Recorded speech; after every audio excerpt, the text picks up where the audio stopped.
Everyone, welcome back to this channel. आज के इस वीडियो में मैं आपके साथ क्लास 2 के बच्चों के लिए हिंदी का हाफ ईयरली का टेस्ट पेपर शेयर करने जा रही हूँ। अभी बच्चों के हाफ ईयरली एग्जाम स्टार्ट हो गए हैं, तो अगर आप अपने बच्चों को हिंदी से रिलेटेड प्रैक्टिस कराना चाहते हैं तो वीडियो को पूरा एंड तक देखिए। वीडियो अगर आपको अच्छा लगे, हेल्पफुल लगे तो प्लीज वीडियो को लाइक करें। चैनल पे अगर आप नए हैं तो सब्सक्राइब करके वीडियो अदर पेरेंट्स के साथ शेयर जरूर करें। तो ये है पहला प्रश्न। यहाँ लिखा है सही विकल्प पर टिक का निशान लगाएं। यहाँ पे बच्चों को कुछ प्रश्न दिए गए हैं जिसके कुछ विकल्प है, जिनमें से जो भी विकल्प सही है ना, क्वेश्चन के हिसाब से बच्चों को समझना है और उसे टिक करना है। जैसे देखिए पहला है, इनमें से किन वर्णों को जोड़कर कमल शब्द बनता है। यहाँ पे बच्चों को कमल को जोड़ जोड़ के लिखा गया है, तो उनमें से बच्चों को पहचानना है कि किन वर्णों को जोड़ के हम कमल शब्द बना सकते हैं। जैसे देखिए यहाँ पे पहला है कमर, कमर हो गया। ये है कमल, कमल, तो ये हो गया ना सही, तो इसका मतलब दूसरा विकल्प सही है, इसे टिक करेंगे। नेक्स्ट देखिए, चिड़िया अपना घोंसला कहाँ बनाती है, पेड़ पर, आसमान में या जमीन पर।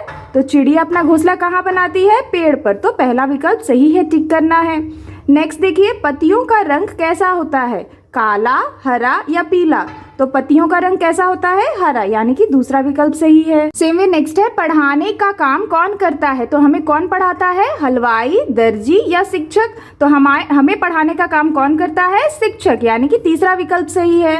नेक्स्ट देखिए, हम किस समय विद्यालय जाते हैं। तो यहाँ पे विकल्प है सुबह, शाम या रात। तो हम कब जाते हैं स्कूल, यानी कि विद्यालय कब जाते हैं, सुबह को, तो पहला विकल्प सही है, टिक करेंगे। नेक्स्ट देखिए, दिन शब्द में कौन सी मात्रा है। तो यहाँ पे दिन शब्द की मात्रा को पहचानना है, तो इसके लिए विकल्प है ई की मात्रा, आ की मात्रा या ई की मात्रा। तो यहाँ पे दिन है ना, दिन में छोटी ई की मात्रा का प्रयोग हुआ है, यानी कि तीसरा विकल्प ई की मात्रा का प्रयोग हुआ है। नेक्स्ट देखिए, बहुवचन का प्रयोग होता है। हम बहुवचन का प्रयोग किस लिए करते हैं। यहाँ पे लिखा है एक वस्तु के लिए, अनेक वस्तु के लिए या दोनों के लिए। तो बहुवचन का मतलब होता है जब हम एक से ज्यादा वस्तु की बात करते हैं ना, तब हम बहुवचन का प्रयोग करते हैं, यानी कि अनेक वस्तु के लिए। तो यहाँ पे दूसरा विकल्प सही होगा। तो इस तरह के जो बच्चों को ऑब्जेक्टिव क्वेश्चंस होते हैं ना, हिंदी के विकल्प के साथ दिए जाते हैं, जिसमें बच्चों को समझना होता है और टिक करना होता है। तो आप इस तरह से बच्चों की प्रैक्टिस जरूर कराएं। अब ये है दूसरा प्रश्न। यहाँ लिखा है वर्णों को सही क्रम में रखकर शब्द बनाए। तो यहाँ पे बच्चों को कुछ शब्द दिए गए हैं, जिनके वर्ण को बच्चों को इधर उधर करके लिखा गया है। बच्चों को वर्णों को समझना है कि किस तरह से एक सही शब्द बनेगा और उसे बच्चों को दिए गए जगह पे लिखना है। जैसे देखिए यहाँ पे लिखा है ना ब ता की, तो ये तो कोई शब्द नहीं हुआ, तो इसको अगर हम सही क्रम में लिखेंगे तो लिखेंगे की ता ब, किताब, इस तरह से। नेक्स्ट देखिए, यहाँ पे जो शब्द है ये गलत तरीके से लिखा है। इसका जो क्रम अगर हम सही करेंगे तो बन जाएगा पाठशाला, इस तरह से। नेक्स्ट देखिए, नेक्स्ट जो शब्द है ये है उपवन, तो हम यहाँ लिख देंगे उपवन, इस तरह से।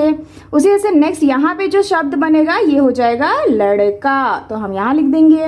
नेक्स्ट देखिए, यहाँ पे कौन सा शब्द बन सकता है, बर्तन, बर्तन, यानी कि बर्तन।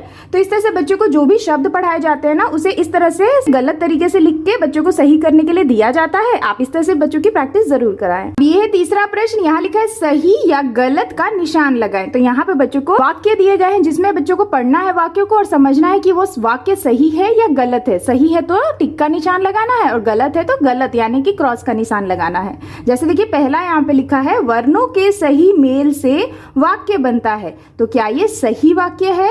यहाँ पे बोला है वर्णों के सही मेल से, जब हम वर्ण को सही तरह से लिखते हैं तो वाक्य बनता है। तो ये गलत है ना, क्योंकि वर्णों के सही मेल से शब्द बनता है, तो ये गलत वाक्य है, सेंटेंस है, तो इसे हम इस तरह से क्रॉस कर देंगे। नेक्स्ट देखिए, उ री की मात्रा व्यंजन के नीचे लगती है। तो क्या ये सही वाक्य है। तो ये बिल्कुल सही है ना, क्योंकि उ और री, इसके जो मात्राएं होती हैं वो नीचे की तरफ लगाई जाती हैं, इसीलिए ये सही होगा।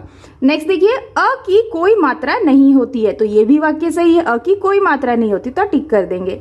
नेक्स्ट देखिए, हिंदी वर्णमाला में स्वरों की संख्या 13 होती है। क्या ये सही वाक्य है। तो ये वाक्य गलत है, क्योंकि हिंदी वर्णमाला में स्वरों की संख्या 11 होती है, तो ये गलत है ना, तो गलत का निशान लगाना है।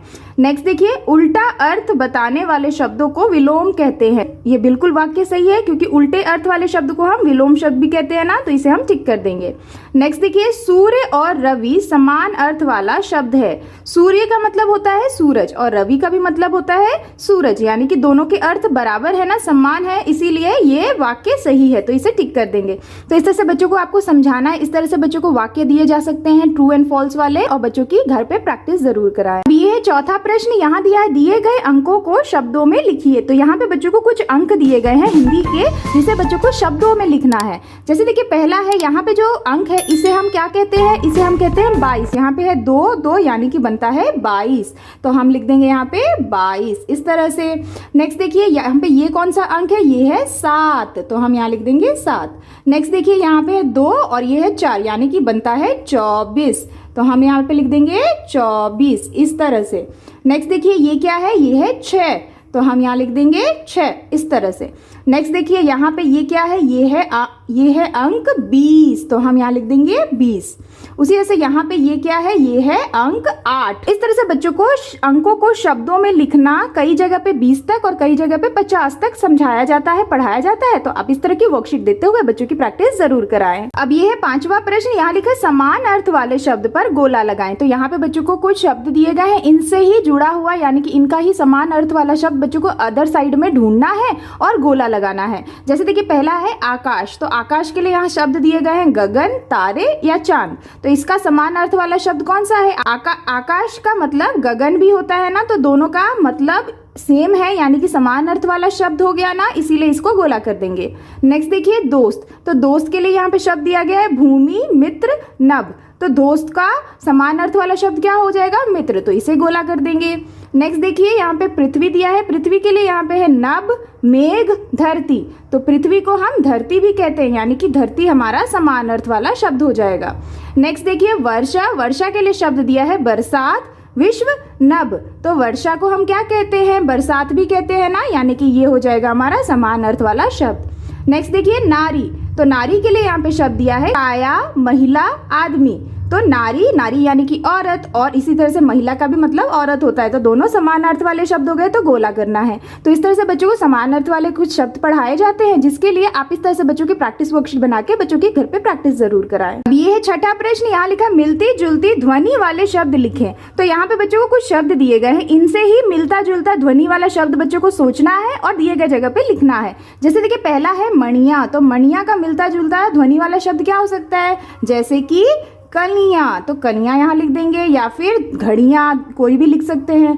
नेक्स्ट देखिए लाली, तो लाली का मिलता जुलता शब्द क्या हो सकता है, माली, माली लिख देंगे यहाँ पे। इसी तरह से नेक्स्ट देखिए चहक, चहक का मिलता जुलता शब्द क्या हो सकता है, महक, तो हम यहाँ लिख देंगे। नेक्स्ट देखिए सुखदाई, सुखदाई का मिलता जुलता शब्द क्या हो सकता है, मुस्काई, तो हम यहाँ लिख देंगे मुस्काई। इसी तरह से बच्चों को आप कई और शब्द दे सकते हैं जो भी बच्चों ने चैप्टर्स में पढ़े हैं, और इस तरह से बच्चों को समान ध्वनि वाले शब्दों का आप प्रैक्टिस करा सकते हैं। इस तरह के क्वेश्चन बच्चों को जरूर दिए जाते हैं। ये है 7वां प्रश्न, यहाँ लिखा दिए गए शब्दों के शब्दार्थ लिखें। तो यहाँ पे बच्चों को कुछ शब्द दिए गए, इनके बच्चों को शब्दार्थ लिखने हैं यानी कि उनके अर्थ लिखने हैं। जैसे देखिए पहला है अकड़, तो अकड़ का मतलब क्या होता है, घमंड, तो हम यहाँ लिख देंगे इस तरह से घमंड। उसी से नेक्स्ट देखिए प्रणाम, प्रणाम का मतलब होता है नमस्कार, तो हम यहाँ लिख देंगे नमस्कार इस तरह से। नेक्स्ट देखिए बड़ाई, बड़ाई यानी कि किसी की तारीफ करना, तो हम यहाँ लिख देंगे तारीफ इस तरह से।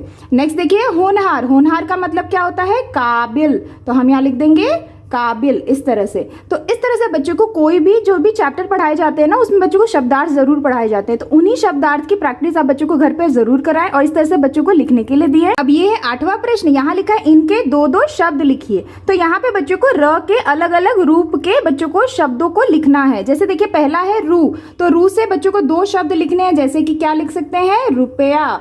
यहाँ पे र के साथ छोटी ऊ की मात्रा का प्रयोग हुआ है, यानी कि रू हो गया, तो एक हो गया रुपया और एक हो जाएगा रुकना इस तरह से।